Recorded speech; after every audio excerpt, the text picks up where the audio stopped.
Om Swastiastu. Baik, terima kasih atas waktu yang diberikan kepada kelompok kami. Di sini kami akan menjelaskan tentang pengantar praktik kebidanan. Sebelumnya, perkenalkan nama saya Noyan Dewi Tisna Wiantari, NIM 21089151003. Di sini saya akan menjelaskan tentang definisi evidence based. Yang pertama, menurut Kernberg dan Wiley pada tahun 2006, dalam Kelly pada tahun 2011, evidence based praktik adalah penggunaan bukti untuk mendukung pengambilan keputusan di pelayanan kesehatan.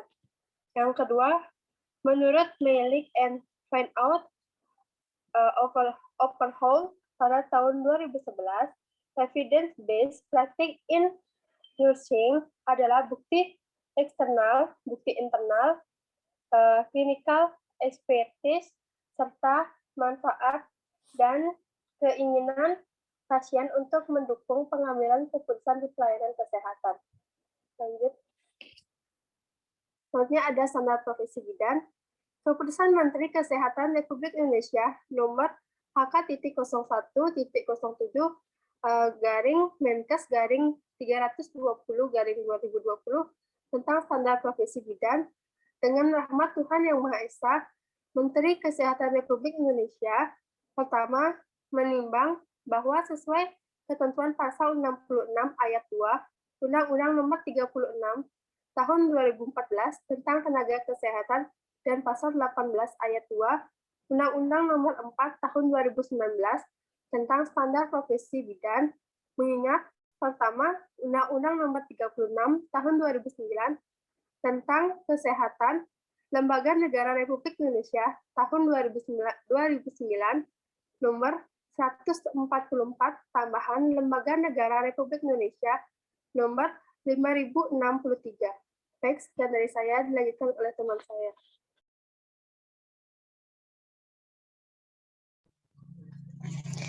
Baik, sebelumnya perkenalkan nama saya Kades Swastian Dewi, NIM 21089151007.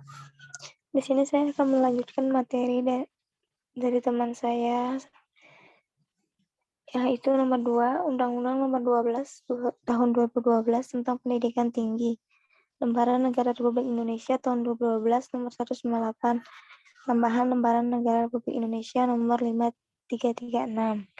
Yang ketiga, Undang-Undang Nomor 36 Tahun 2014 tentang Tenaga Kesehatan. Lembaran Negara Republik Indonesia tahun 2014 nomor 298. Tambahan Lembaran Negara Republik Indonesia nomor 5607. Yang keempat, nomor 4 tahun 2019 tentang kebidanan. Lembaran Negara Republik Indonesia nomor 2019 tahun 2019 nomor 56. Tambahan Lembaran Negara Republik Indonesia nomor 6325. Yang kelima, Peraturan Presiden Nomor 8 Tahun 2012 tentang Kerangka Kualifikasi Nasional Indonesia. Lembaran Negara Republik Indonesia tahun 2012 nomor 24. Tambahan Lembaran Negara Republik Indonesia nomor 5607. Sekian, terima kasih. Selanjutnya akan dilanjutkan teman saya. Baik, terima kasih. Perkenalkan, nama saya Luputo Ayu Septianese, NIM 21089151011.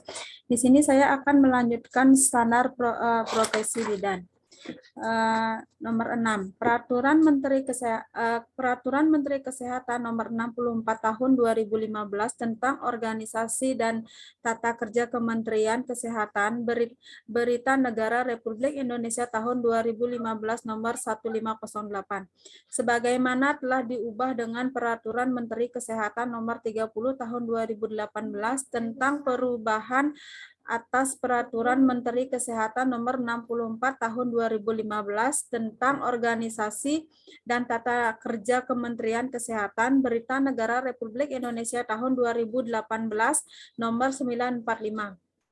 7. Peraturan Menteri Kesehatan Nomor 28 Tahun 2017 tentang izin dan penyelenggaraan praktek bidan. Berita Negara Republik Indonesia tahun 2017 nomor 954.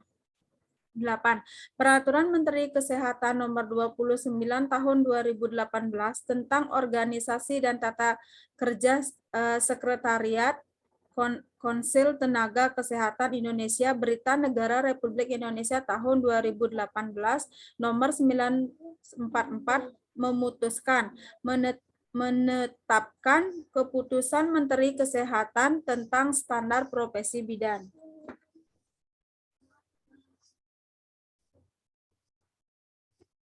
Baik, selanjutnya akan dilanjutkan dengan rekan saya. Baik, terima kasih. Sebelumnya perkenalkan, nama saya Lukarsma Fitri. Di sini saya akan menjelaskan materi tentang standar praktik bidan. Standar adalah ukuran atau parameter yang digunakan sebagai dasar untuk menilai tingkat kualitas yang telah disepakati dan mampu dicapai dengan ukuran yang telah ditetapkan. Sedangkan praktik kebidanan adalah penerapan ilmu kebidanan dalam memberikan pelayanan kebidanan kepada klien dengan pendekatan manajemen kebidanan. Lalu ada standar yang pertama, metode asuhan. Adalah dilaksanakan dengan metode manajemen kebidanan dengan langkah pengumpulan data, analisis data, penentuan diagnosa, perencanaan, pelaksanaan, evaluasi, dan dokumentasi. Definisi operasionalnya ada format manajemen kebidanan yang sudah terdaftar pada catatan medis. Lalu yang kedua ada format manajemen kebidanan terdiri dari format pengumpulan data, rencana format penguasaan resum, dan tindak lanjut catatan kegiatan dan evaluasi. Slide selanjutnya.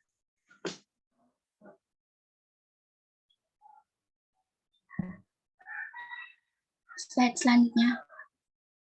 Lalu yang B ada standar kedua, ada pengkajian, yaitu pengumpulan data tentang status kesehatan klien yang dilakukan secara sistematis dan berkesinambungan. Data yang diperoleh dicatat dan dianalisis. Definisi operasionalnya ada format pengumpulan data, lalu yang kedua ada pengumpulan data dilakukan secara sistematis, fokus, yang meliputi data, demografi identitas klien,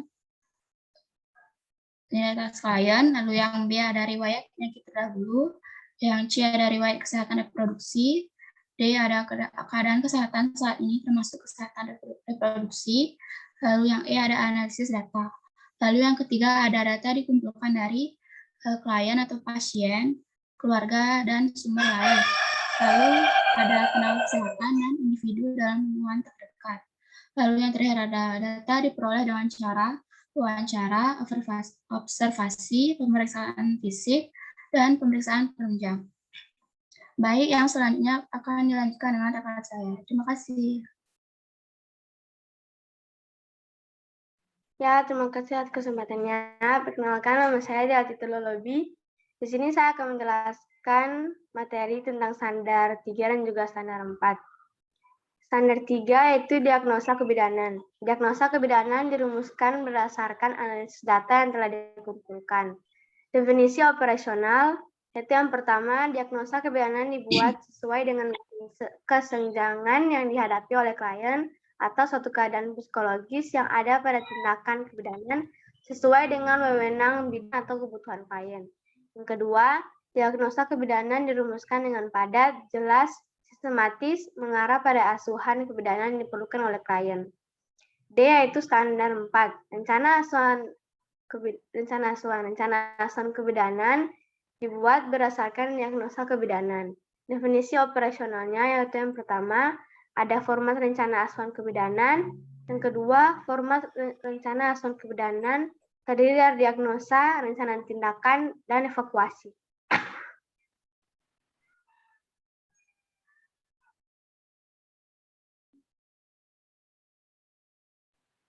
Ya, standar kelima itu tindakan. Tindakan kebidanan dilaksanakan berdasarkan rencana dan perkembangan klien. Tindakan kebidanan dilanjutkan dengan evakuasi keadaan klien. Definisi operasional yang pertama, ada format tindakan kebidanan dan evakuasi. Yang kedua, format tindakan kebidanan terdiri dari tindakan dan evakuasi. Yang ketiga, tindakan kebidanan dilaksanakan sesuai dengan rencana dan perkembangan klien. Yang keempat, tindakan kebidanan dilaksanakan sesuai dengan prosedur tetap dan wewenang bidang tugas kolaborasi. Yang kelima, tindakan kebidanan dilaksanakan dengan menerapkan kode etik kebidanan, etika kebidanan, serta mempertimbangkan hak klien aman dan nyaman. Yang keenam, seluruh tindakan kebidanan dicatat pada format yang telah tersedia.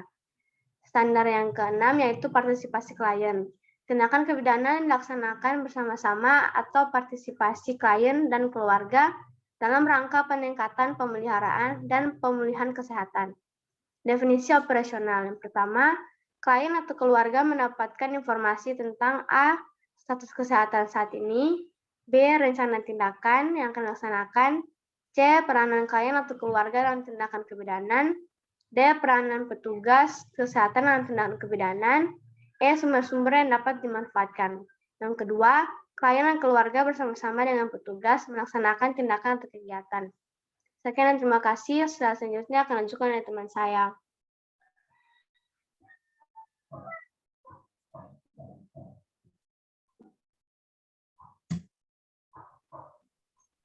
Perkenalkan, nama saya Koma Sutrayani. Di sini saya akan melanjutkan tentang standar praktek kebidanan. Standar yang ke-7. Pengawasan monitoring pengawasan terhadap klien dilaksanakan secara terus-menerus dengan tujuan untuk mengetahui perkembangan klien. Definisi operasional yang pertama, adanya format pengawasan klien. Yang kedua, pengawasan dilaksanakan secara terus-menerus sistematis untuk mengetahui keadaan perkembangan klien. Yang ketiga, pengawasan yang dilaksanakan selalu dicatat pada catatan yang telah disediakan. Yang selanjutnya, standar yang ke-8, evakuasi. Evakuasi asuhan kebidanan dilaksanakan terus-menerus seiring dengan tindakan kebidanan yang dilaksanakan dan evakuasi dari rencana yang telah dirumuskan. Definisi operasional. Yang pertama, evaluasi dilaksanakan setelah dilakukan tindakan kebidanan klien sesuai dengan standar ukuran yang telah ditetapkan. Yang kedua, evaluasi dilaksanakan untuk mengukur rencana yang telah dirumuskan. Yang ketiga, hasil evaluasi dicatat pada format yang telah disediakan. Yang terakhir, standar 9. Dokumentasi asuhan kebidanan didokumentasikan sesuai dengan standar dokumentasi asuhan kebidanan yang diberikan. Definisi operasional yang pertama, dokumentasi dilaksanakan untuk di setiap langkah manajemen kebidanan. Yang kedua, dokumentasi dilaksanakan secara jujur, sistematis, jelas, dan ada yang bertanggung jawab. Yang ketiga, dokumentasi merupakan bukti legal dari pelaksanaan asuhan kebidanan. Jadi, kesimpulan yang kami dapat dari standar praktik kebidanan melalui pengertian evidence-based. Jika ditinjau dari pemenggalan kata Inggris, maka evidence-based dapat diartikan sebagai berikut. Evidence atau bukti fakta, jadi evidence-based adalah praktek berdasarkan bukti. Pengertian evidence-based menurut sumber lain, the process of systematic feeding. Evidence-based adalah proses sistematis untuk mencari, menilai, dan menggunakan hasil penelitian sebagai dasar untuk mengambil keputusan klinis. Jadi, pengertian evidence with fair dapat disimpulkan sebagai asuhan kebidanan berdasarkan bukti penelitian yang telah teruji menurut metodologi ilmiah yang sistematis. Sekian dari hasil presentasi kami. Jika ada salah kata, mohon dimaafkan. Terima kasih atas waktu yang sudah diberikan untuk kami. Akhir kata, saya ucapkan terima kasih dan Parama Santi. Om Santi Santi Santi Om. Om Santi Santi Santi.